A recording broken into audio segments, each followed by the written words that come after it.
9절에서 11절 말씀입니다. 신약성경 174쪽입니다.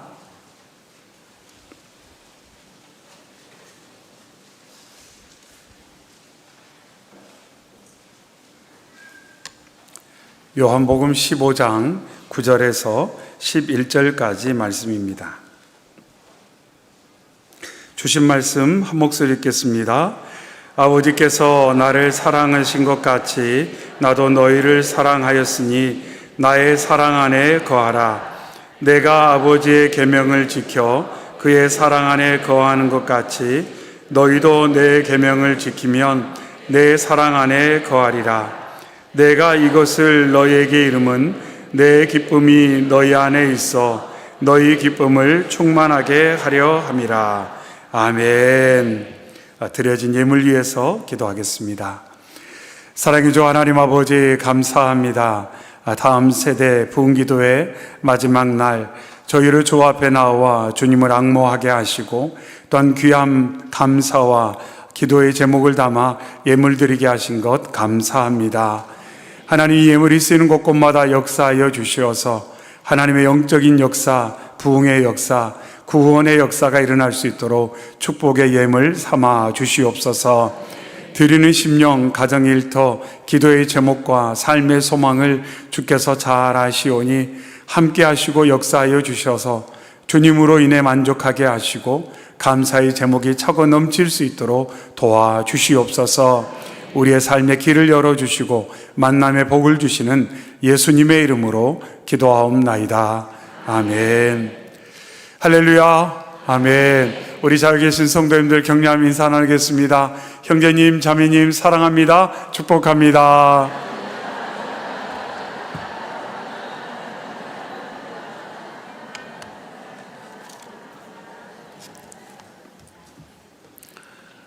오늘도 들어오신데 몇몇 분들이 용기 내서 저한테 와서 형제님 사랑합니다 그러고 가셨어요. 너무 감사합니다. 교회 안에서 우리가 서로도 많이 격려하고 특별히 우리 7월 한 달 동안 명찰을 사용하는데 이름도 확인하시고 서로 이름 불러주면서 사랑과 격려를 나누는 복된 한 달이 되기를 바랍니다. 저희가 이번 한 주간 동안 하나님께서 주신 것이라는 주제를 가지고 말씀을 나누고 있습니다. 오늘은 그 마지막 시간으로 요한복음 말씀을 함께 나누도록 하겠습니다. 어제 시편 말씀을 통해서 다윗은 하나님께서 자신으로 하여금 찬양하게 하신다. 그래서 하나님께서는 사람으로 하여금 찬양할 수 있도록 역사하시고 인도하시는 하나님이심을 저희가 함께 나누었습니다. 그래서 다윗은 말하기를 하나님을 만나고 하나님을 경험할 때 찬양이 유발된다, 이렇게 말씀했어요.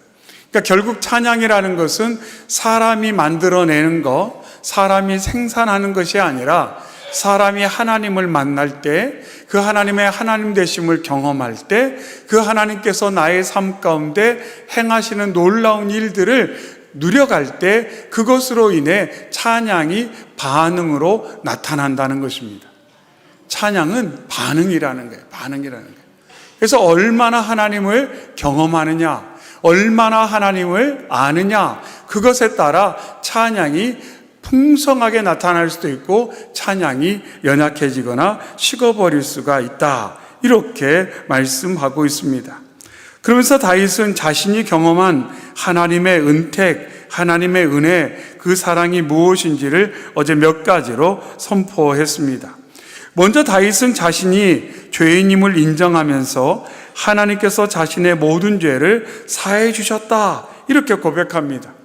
하나님께서 나와 같은 연약한 사람을 용서해 주시고 수용해 주시고 사랑해 주시는 것, 그것으로 인해 다윗은 기뻐하며 하나님을 찬양했습니다. 그러면서 다윗은 하나님께서 자신의 죄를 사하실 뿐만 아니라 죄의 결과도 고쳐주신다. 죄의 결과도 고쳐주신다. 우리가 이 땅의 삶을 살아가면서 힘든 이유는 뭐냐면 우리가 죄의 결과에서 벗어나지 못하고 그 죄의 결과로 인해 고통받으며 살아가고 있기 때문에 힘든 거예요. 우리가 이 땅의 삶 가운데 지치고 고단하고 상하고 아프고 힘들고, 이 이유는 뭐냐면 다른 데 있지 않아요. 우리가 에덴 동산에서 잘못된 선택을 했고 그 죄의 결과 가운데 오늘을 살고 있기 때문에 죄의 결과가 우리를 이렇게 힘들게 만들었다는 겁니다. 그런데 그것을 우리가 어떻게 할 수가 없어요. 마치 엎질러진 물은 담을 수 없는 것처럼 한 번 시행된 죄는 돌이킬 수가 없습니다. 죄의 결과를 우리가 스스로 해결할 만한 능력이 없다는 겁니다. 그런데 다윗이 하나님 앞에 나아가, 하나님, 이 죄의 문제 또한 죄로 촉발된 그 많은 것들을 어떻게 할 수가 없습니다. 그렇게 하나님께 간절히 도움을 청했을 때 하나님께서 그를 고쳐주셨다, 이렇게 말하고 있습니다. 그래서 단순히 육체의 질병, 마음의 연약함, 영적인 공고함, 이 정도만을 말하는 것이 아니라 죄로 말미암아 유발된 많은 이 땅 가운데 있는 그 혼란함과 무질서함과 상처와 깨짐이 하나님을 통해서 치료되는 그 모든 과정을 통해 다윗은 하나님을 찬양했다는 것입니다. 그러면서 하나님께서 자신을 파멸해서 속량하셨다, 이끌어 주셨다, 구원해 주셨다, 이렇게 말씀하고 있어요. 파멸해서. 우리의 인생은 어제도 말씀드렸던 것처럼 잘못된 길에 들어섰어요. 좋지 않은 선택을 할 수밖에 없는 연약함 가운데 살고 있다는 겁니다. 안 좋은 것을 좋아해요. 무익한 것을 좋아해요. 해로운 것을 좋아해요. 그런 우리를 하나님께서 긍휼히 여겨주셔서 그 연약함을 새롭게 하나님께서 이끌어 주신다, 이렇게 다윗이 고백을 하며 그로 인해 하나님을 찬양했습니다. 그러면서 하나님께서 자신을 일으켜 주시는 것, 낙심하고 절망하고 자피자기하고 위축된 자기 자신을 하나님께서 계속 붙들어 주시고 격려해 주시고 일으켜 주시는 것. 그러면서 그의 인생을 독수리가 날개치며 올라옴 같은 그 인생을 살 수 있도록 계속해서 도와주시는 하나님의 그 놀라운 은택을 경험하면서 하나님을 찬양합니다, 이렇게 말하고 있어요. 그래서 어제의 말씀을 딱 정리해 보면 하나님께서는 저와 여러분의 인생을 어떤 모습으로 인도하기를 원하시냐면 찬양하는 독수리. 독수리는 독수리인데 어떤 모습이냐면 찬양하는 독수리로 우리의 삶을 이끄시고자 오늘도 역사하고 계신 줄로 믿습니다.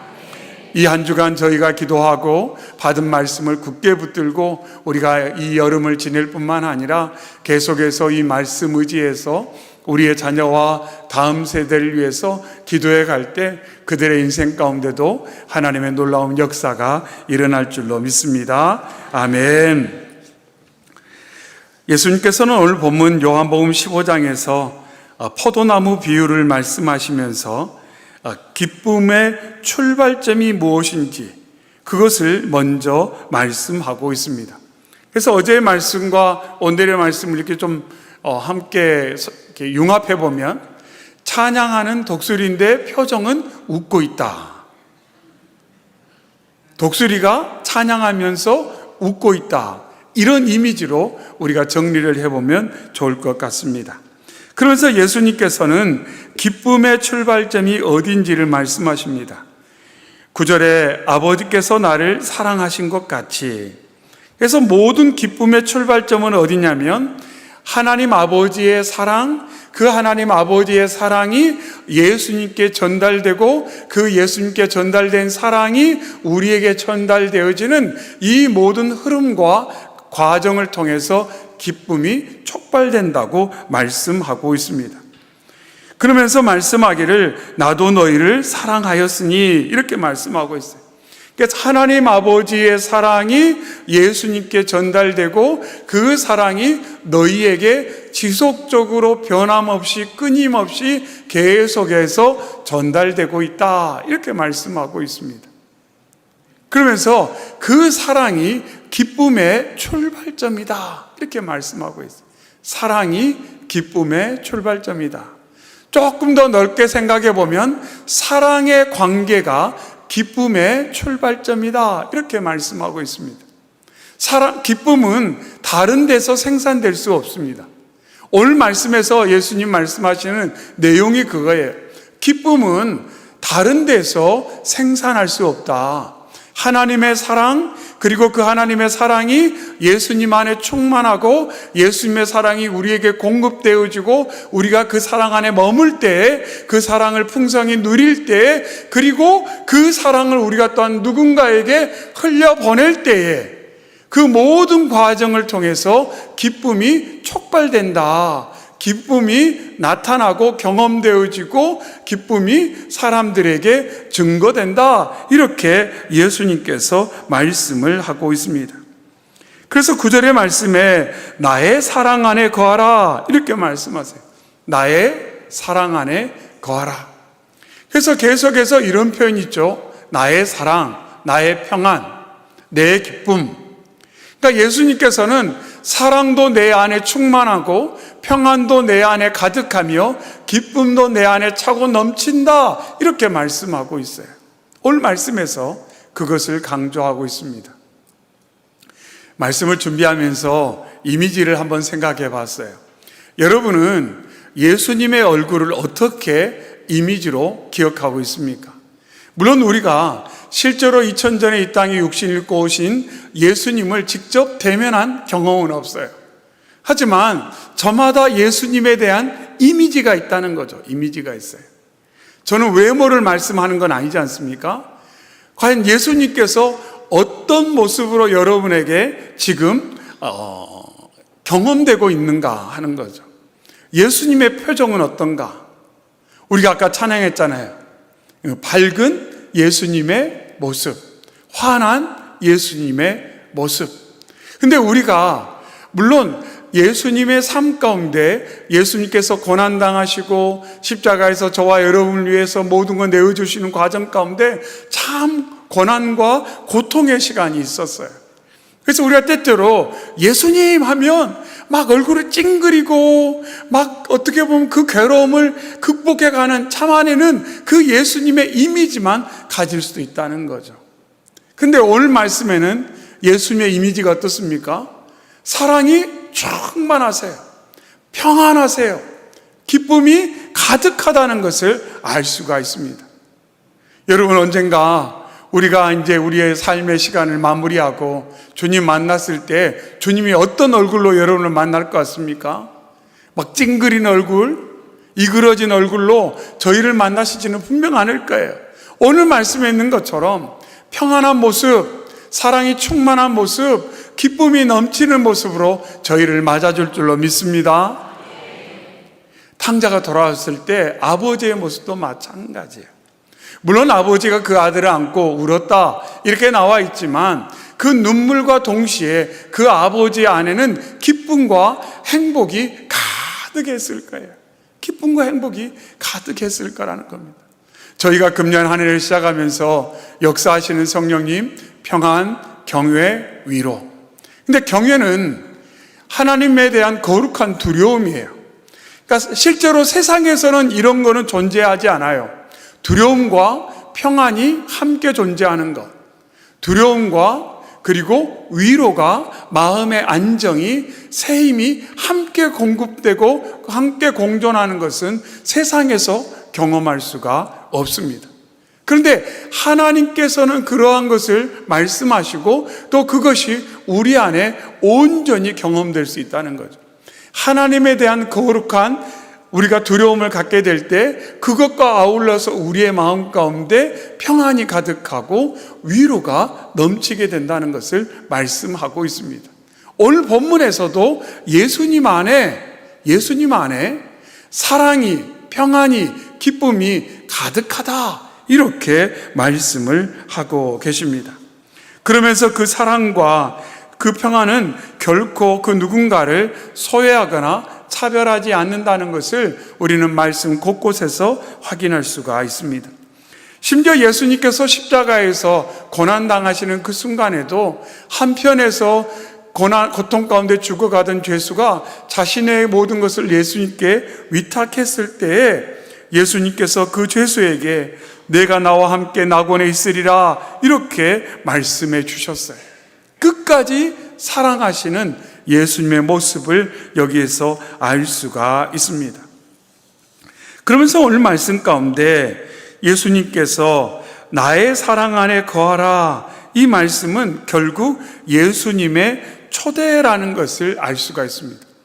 예수님은 계속해서 저와 여러분을 초대하세요.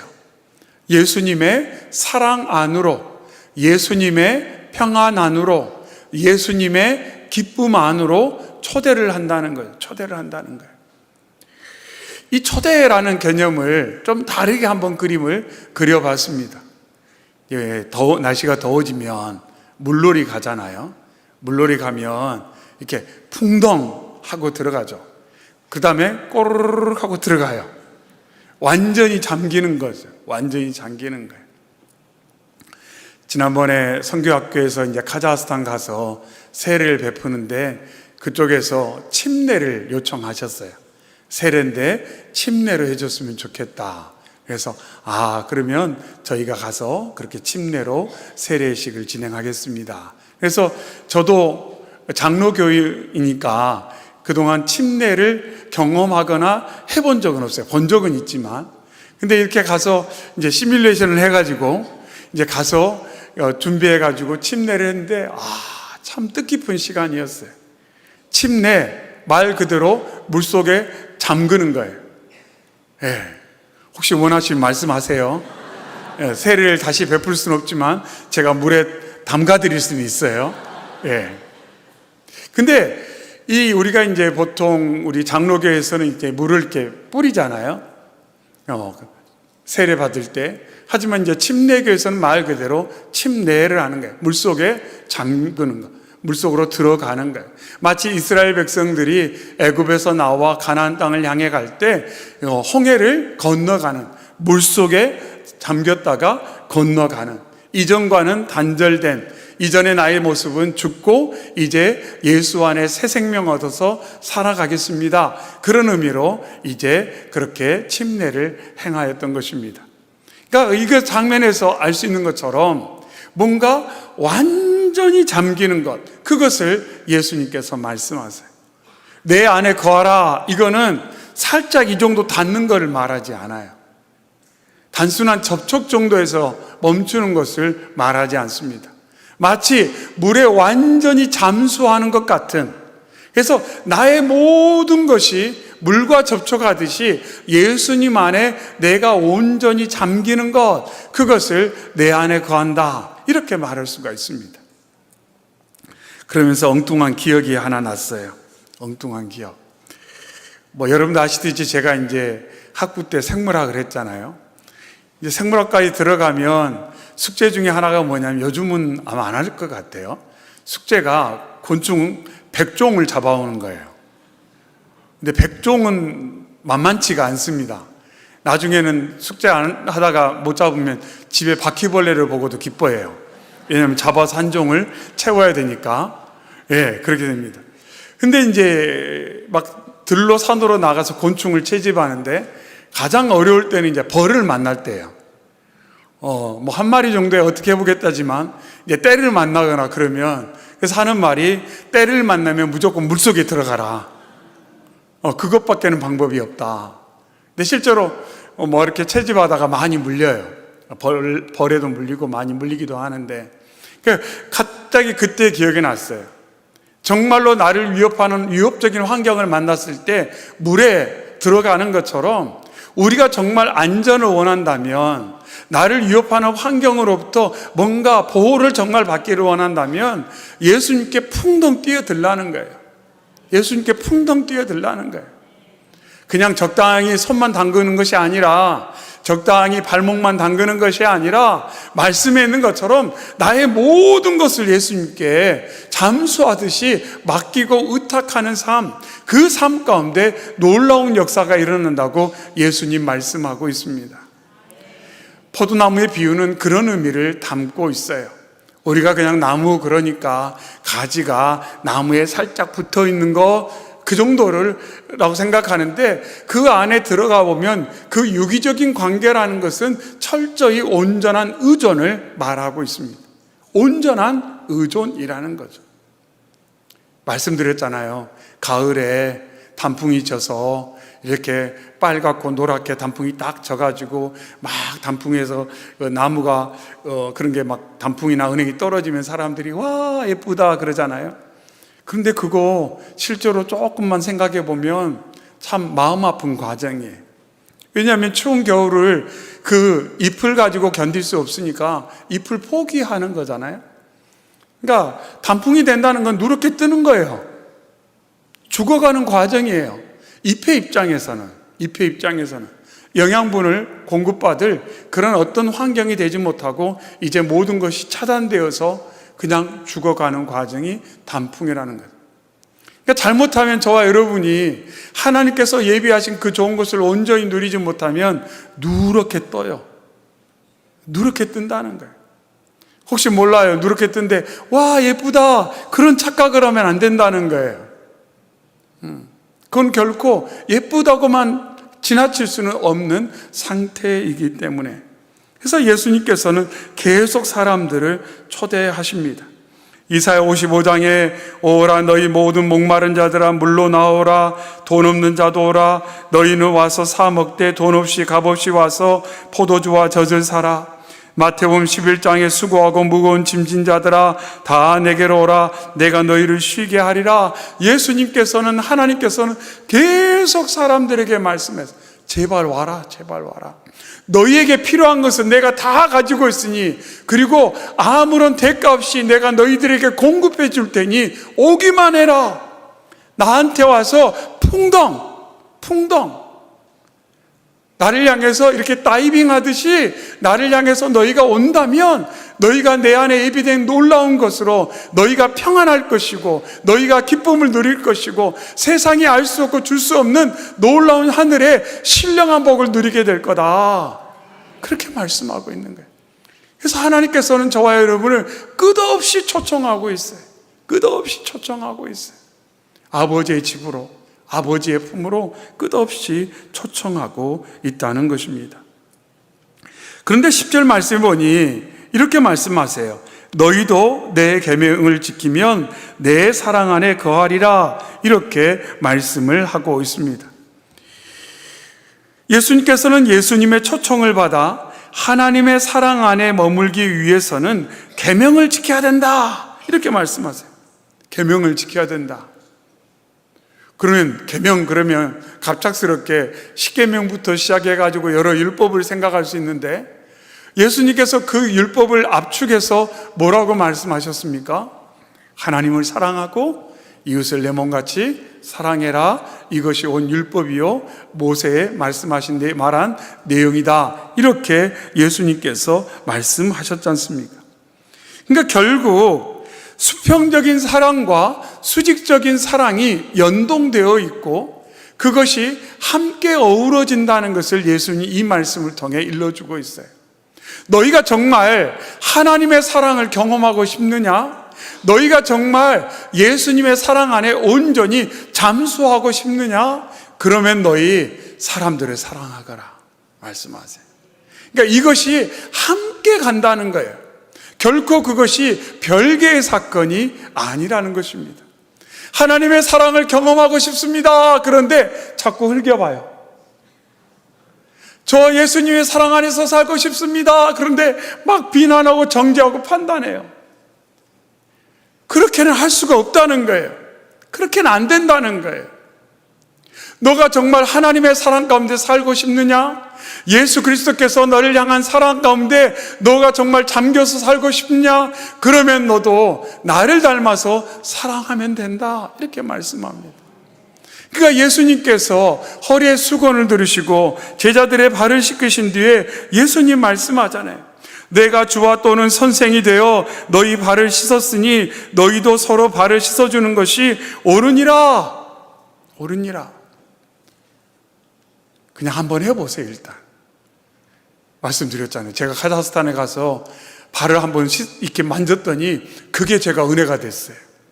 아, 이게 참 좋은 거구나. 이게 참 좋은 거구나.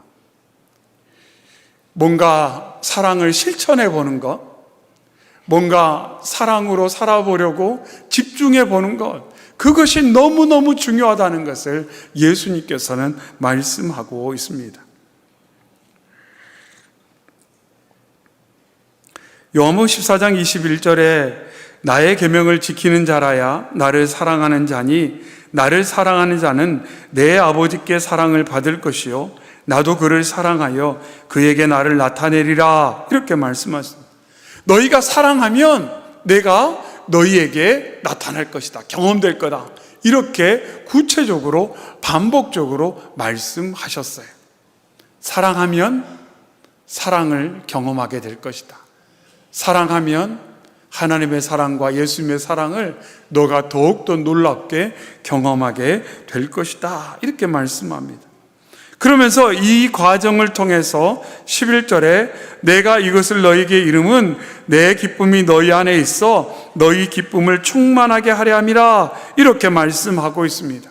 서두에 말씀드렸던 것처럼 하나님 안에 있는 그 사랑, 그리고 이웃과 나누는 사랑, 그 사랑 안에서 우리가 얻는 놀라운 축복이 있는데, 유발되어 경험되는 축복이 있는데, 그것이 뭐냐면 기쁨이라고 말하고 있습니다. 기쁨은 사랑과 별개가 아니라는 거예요. 사랑과 함께 있어요. 하나님의 사랑과 기쁨이 함께 있고, 예수님의 사랑과 기쁨이 함께 있고, 이웃 사랑과 기쁨이 함께 있다는 거예요. 어디 기쁠 일 없나? 그런데 주위 사람들한테는 관심이 없어요. 그 사람은 일생 기쁠 수가 없다는 거예요. 어디 즐거운 일 없나? 아무리 이렇게 둘러와도 누군가 옆에 있는 사람들에 대해 마음 쓰지 않고 하나님께서 나를 얼마나 사랑하시는가에 대한 구체적인 경험이 없다면 우리는 기쁨을 누릴 수가 없다는 것입니다. 기쁨은 사랑과 함께 한다고 말씀하고 있어요.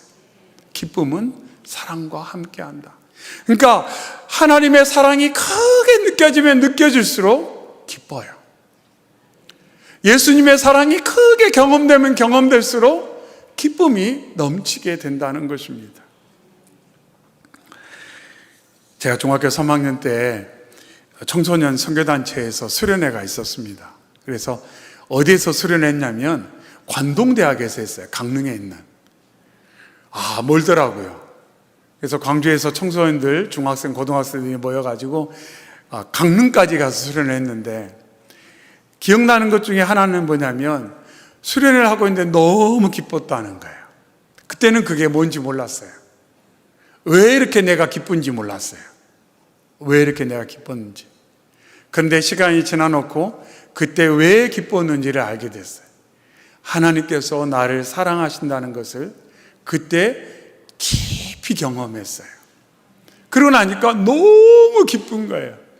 하나님께서 살아계시고 그 하나님께서 나를 사랑하신다는 것, 세상을 창조하시고 세상을 주관하시고 모든 것 가운데 역사하시는 그 하나님께서 나를 사랑하신다는 것, 나를 존귀 여기신다는 것, 나를 아신다는 것, 내 삶 가운데 함께 하시고 나의 삶 가운데 놀라운 계획을 가지시고, 내가 다 알지 못하지만 사람들이 나를 그렇게 중요하지 않게 생각할 수도 있지만 하나님께서 나를 너무너무 귀하게 여기신다는 것, 그 하나님의 사랑, 하나님의 가치, 하나님의 임재, 하나님의 놀라운 약속들, 그것들이 제 마음 가운데 막 스며들어오면서 그때는 알지 못했지만 왜 그런지, 근데 기억해 보면 기억이 올수록 그때 너무 기뻤어요.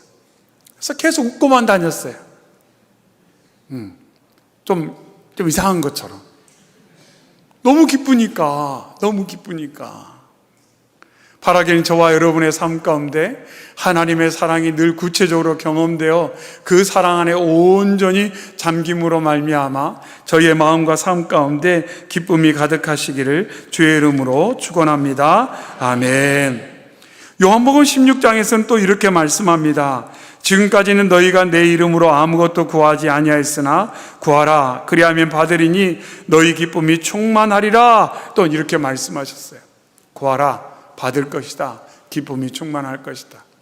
결국 하나님과의 관계성 속에서 하나님께서 예비하신 것을 누리고 또 우리의 마음 가운데 소망에 응답하시는 하나님을 경험해 가면서 그 관계의 풍성함이 깊어지면 깊어질수록, 구체적으로 경험되면 경험될수록 우리의 마음과 삶 가운데는 기쁨이 차고 넘치게 된다. 이렇게 말씀하고 있는 거예요.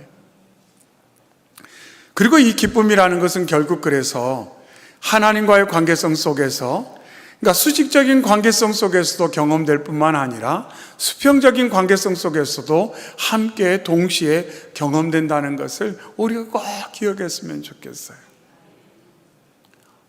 사랑하는 이들과 함께 하는 것, 가족, 우리 순원 식구들, 성도들, 이 믿음의 식구들과 함께하는, 가족들과 함께하는 그 수평적인 관계성 속에서 우리가 서로 사랑하고 서로 응답해주고 서로 복을 나누어주는 그 관계성 속에서 기쁨이 유발되어지고 풍성하게 누려진다는 것입니다. 기쁨은 세상 다른 곳에서 얻어지는 것이 아니에요. 홀로 만들어내거나 누릴 수가 없다는 것입니다. 우리 가끔 그런 착각이에요. 내가 뭐 좋은 거 보면, 좋은 거 먹으면, 좋은 데 가면 기쁨이 경험될 거다 생각하기가 쉬운데, 하나님께서 디자인한 것은 그 방식이 아니라는 거예요. 하나님께서 디자인하신 방식은 그런 모습이 아니라는 것입니다. 만약 그런 방식이라면 천국에 가서도 혼자 계셔야 돼요. 천국에 가서도 혼자 계셔야 돼요. 근데 하나님께서 세상을 창조하실 때 그런 모습으로 창조하지 않으셨어요. 함께함으로, 더불어 있음으로. 그러니까 에덴 동산에서 나오는 순간부터 우리는 기쁘기 어려운 상황이에요. 왜요? 죄를 짓고 나서부터 어떻게 했어요? 책임을 전가하고 서로 비난하고 정죄하고 시기하고 폭력을 행사하고 모든 관계가, 하나님과의 관계, 서로의 관계가 깨져버렸기 때문에 그 상황에서는 기쁨을 누릴 수가 없다는 거죠. 그 상황에서는 기쁨을 누릴 수가 없었어요. 하나님 보시기에 얼마나 안타깝겠어요.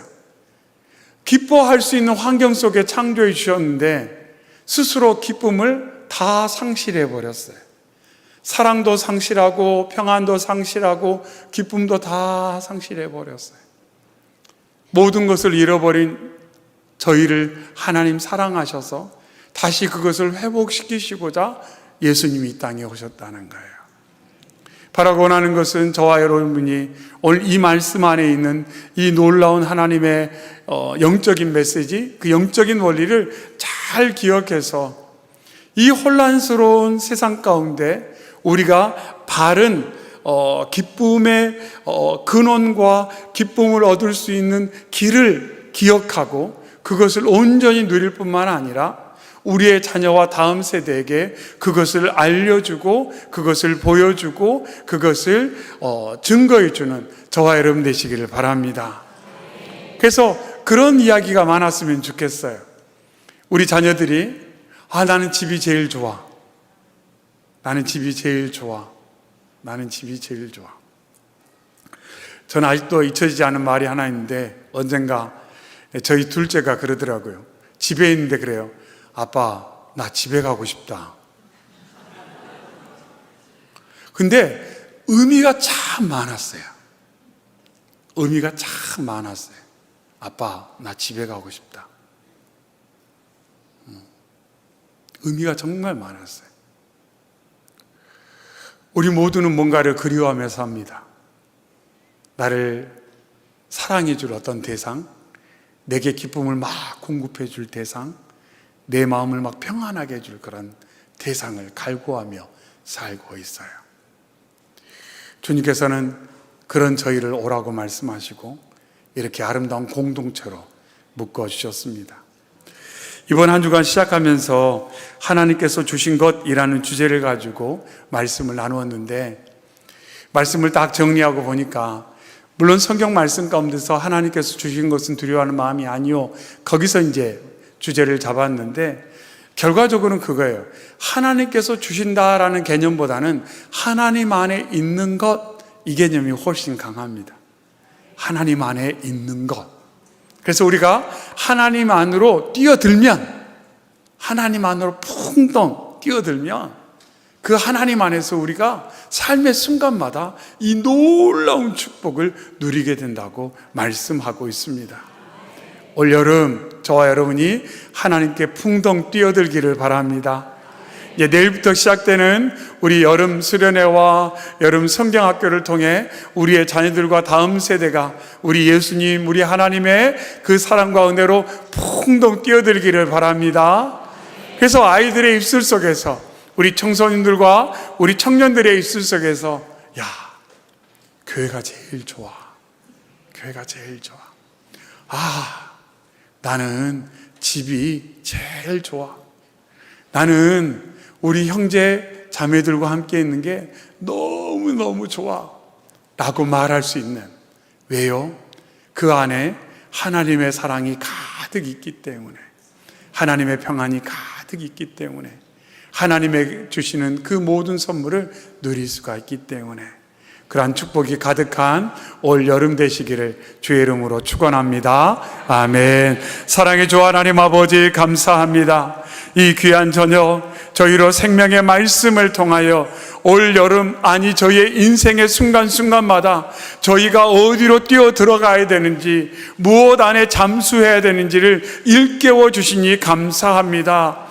하나님, 세상 어디에도 죄로 말미암아 깨어져 버리고 상해버리고 상실한 것을 회복할 수 있는 길은 없사오니, 하나님께서 우리를 위해 예비하신 그 하늘의 신령한 복을 주께서 예수 그리스도의 사랑, 그 은혜, 그 품 안에서 누릴 수 있도록 계속 저희를 초대하고 있사오니, 삶의 순간마다 예수님께로 나아가 예수님의 품 안에서 예수님의 은혜의 장중에 머물며 주께서 예비하신 것을 풍성히 누리는 저희 모두가 되게 하여 주시옵소서. 그리하여 저희의 마음이 평안하고 위로가 차고 넘치고 기쁨이 넘치며 찬양하며 새 힘을 얻고 독수리가 날개치며 올라간 같은 힘 있는 삶을 살아갈 수 있도록 인도하여 주시옵소서. 하나님, 평안이 있어야 힘 있는 삶을 살 수가 있습니다. 기쁨이 있어야, 사랑하는 힘이 있어야 하나님 저희가 새 힘을 얻어 살 수가 있사오니, 삶의 순간순간마다 우리에게 기쁨 줄 수 없는 대상, 우리에게 평안 줄 수 없는 대상, 새 힘을 줄 수 없는 대상을 향해 그것을 구하지 않게 하여 주시옵시고, 값없이 우리에게 모든 것을 공급하시는 예수님께 나아가는 저희가 되게 하여 주시옵소서. 특별히 내일부터 하나님 여름 성경학교와 수련회가 시작됩니다. 하나님, 우리의 자녀들과 다음 세대가 이번 여름에 예수님께 풍덩 뛰어들어서 예수님의 사랑 안에서 그들이 잃어버린, 그들이 지금까지 누리지 못한 하나님의 놀라운 선물을 누릴 수 있도록 도와주시옵소서. 먼저 여름 수련회와 하나님 행사들 위해 예비하고 준비하는 우리 모든 선생님들의 마음 가운데 역사하여 주시옵소서. 선생님들의 마음에 평안과 기쁨과 사랑과 감사와 새 힘이 차고 넘치고 그 입술에 찬양의 열매가 넉넉히 맺힐 수 있도록 주님 도와주시옵소서. 예수님처럼 환한 미소로 우리의 다음 세대를 맞이하는 교사들이 되게 하여 주시옵소서. 그리하여 올여름 모든 성도들, 모든 다음 세대의 입술에 정말로 좋다, 너무 좋다, 교회가 너무 좋다, 예수님이 너무 좋다, 하나님이 너무 좋다, 신앙생활한 것이 너무너무 기쁘다, 감사하다는 고백이 차고 넘치는 우리 모두가 될 수 있도록 도와주시옵소서. 특별히 하나님, 이 저녁에 귀한 찬양한 우리 청년들, 하나님 그 마음 가운데 역사하여 주시옵소서. 하나님, 청년들이 정말 예수님 안에 온전히 정말 자신의 모든 것을 맡겨서 예수님으로 호흡하고 예수님으로 힘을 얻어 살아가는 청년들 될 수 있도록 도와주시옵소서.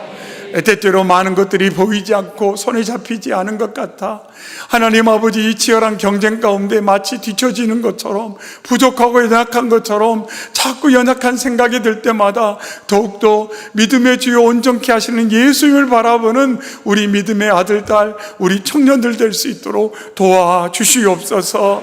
이를 위해 저희가 더 기도하고 사랑해주고 격려해주고 함께 힘을 나누는 온 성도들이 되게 하여 주시옵소서. 모든 것 가운데 함께 하시는 주님 찬양하며 예수님의 이름으로 기도하옵나이다.